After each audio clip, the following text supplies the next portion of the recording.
గోదావరి నీళ్లు తాగుతున్నారా? జర జాగ్రత్త. పవిత్ర జలం విషపూరితంగా మారుతోంది. పారిశ్రామిక వ్యర్థాలు, డ్రైనేజీల మురుగునీటితో కంపు కొడుతోంది. గోదావరి నీరు డి గ్రేడ్ కు చేరింది. ఈ నీరు డైరెక్ట్ గా తాగితే ఆరోగ్య సమస్యలు ఖాయం. కాలుష్యం కారణంగా గోదావరిలో ఉన్న జలచరాలకు ముప్పు వాటిల్లుతోంది.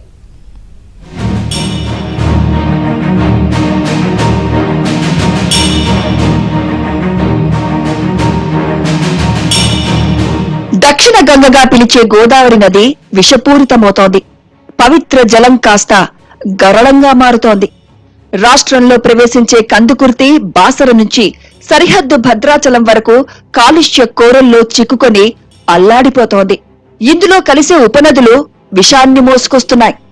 అక్రమ ప్రాజెక్టులతో మహారాష్ట్ర, మన రాష్ట్ర ప్రయోజనాలకు గండి కొడితే, విష రసాయనాలతో అక్కడి పరిశ్రమలు గోదావరి నీటిని కాలకూట విషంగా మారుస్తున్నాయి.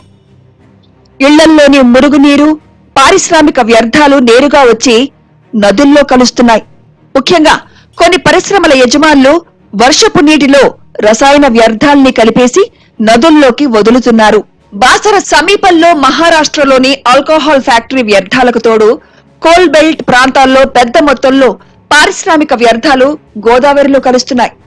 కాలుష్య నియంత్రణ మండలి తాజా గణాంకాల ప్రకారం పరిస్థితి ఆందోళనకరంగా ఉంది.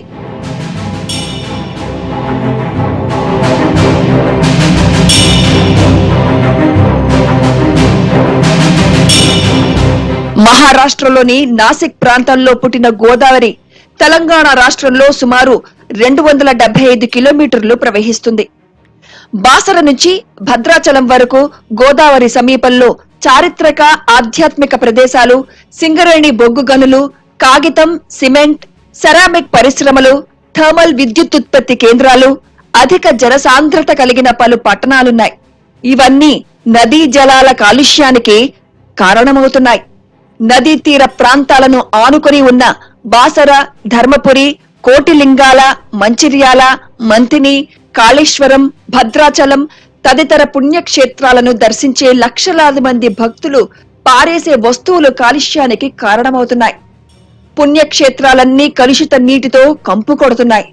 ఆ నీటిలో స్నానం చేయలేక భక్తులు ఇబ్బంది పడుతున్నారు.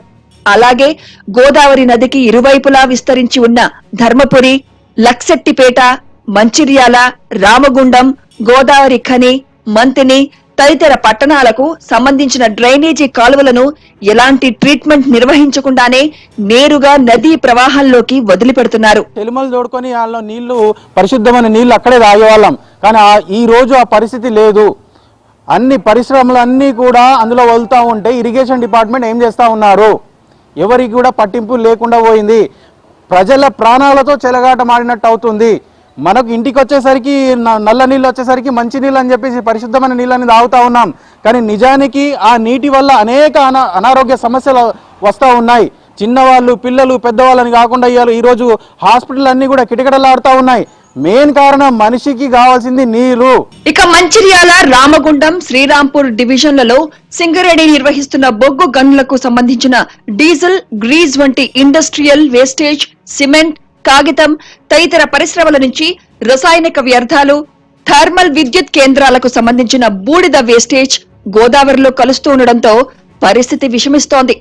నదీ పరివాహక ప్రాంతాల్లోని పంట పొలాల్లో వాడుతున్న రసాయన ఎరువులు, పురుగు మందులు, జనావాసాల్లో వినియోగించే డిటర్జెంట్లు, కాస్మెటిక్స్, ప్లాస్టిక్ వస్తువులు, ఇతర కాలుష్య కారకాలన్నీ ఎలాంటి నియంత్రణ లేకుండా గోదావరి నదిలోకి చేరుకుంటున్నాయి. గోదావరి ఒకప్పుడు స్వచ్ఛంగా కనిపించేది. నేడు కాలుష్యంతో నిండిపోయింది. కాలుష్య నియంత్రణ మండలి నివేదిక ప్రకారం ఏ గ్రేడ్ లో బ్యాక్టీరియాను తొలగించి మంచినీళ్లుగా తాగొచ్చు. బి గ్రేడ్ నీరు తాగడానికి పనికిరావు, స్నానం చేయొచ్చు. సి గ్రేడ్ నీటిని శుద్ధి చేస్తే తప్ప తాగకూడదు. డి గ్రేడ్ నీరు కేవలం జంతువులు, చేపలకే పనికొస్తాయి. ఈ గ్రేడ్ వ్యవసాయ అవసరాలకు, ఎఫ్ గ్రేడ్ ఎందుకు పనికిరావు. కాలుష్య నియంత్రణ మండలి నివేదిక ప్రకారం మంచిర్యాల వద్ద గోదావరి నీటి సాంద్రత డి గ్రేడ్కు చేరింది.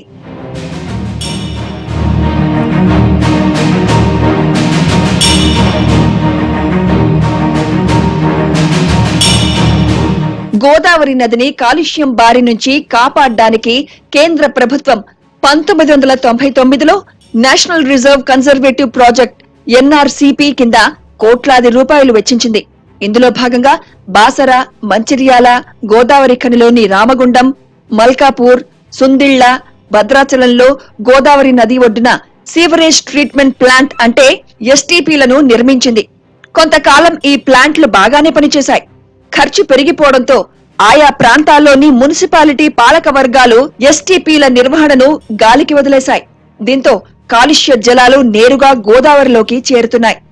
కాళేశ్వరం ప్రాజెక్టులో భాగంగా ఇటీవలి కాలంలో గోదావరిపై బ్యారేజీలు కట్టి ఎక్కడికక్కడ నీటిని నిల్వ చేస్తున్నారు.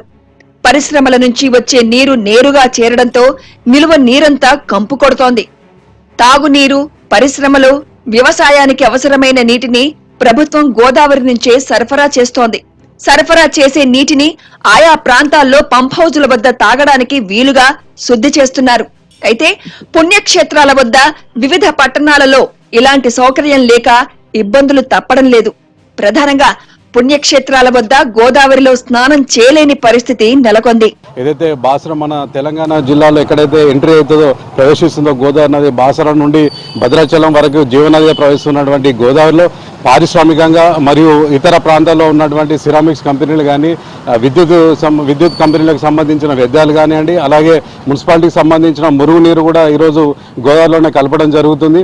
కాబట్టి దీనిపైన చర్యలు తీసుకొని ఏదైతే ప్రజలకు తాగునీటి పరంగా మరియు స్నానాల పరంగా, పుణ్య స్నానాల పరంగా వాటిని తీర్చిదిద్దాలని మేము కోరుకుంటూ, ఏదైతే ఇక్కడ రామగుండం ఫెర్టిలైజర్ వాటర్ కానీ లేదా ఇతర వ్యర్థాలు కానీ అందులో కలపడం జరుగుతుంది. దీనిపైన ప్రభుత్వం తగు చర్యలు తీసుకొని ఏదైతే భక్తులకు పుణ్య స్నానాలు ఆచరించే విధంగా చేయాలని సందర్భంగా కోరుతున్నాం. గోదావరి పరివాహక ప్రాంతాల్లో 50కి పైగా నాలాల నుంచి మురుగునీరు వస్తోంది.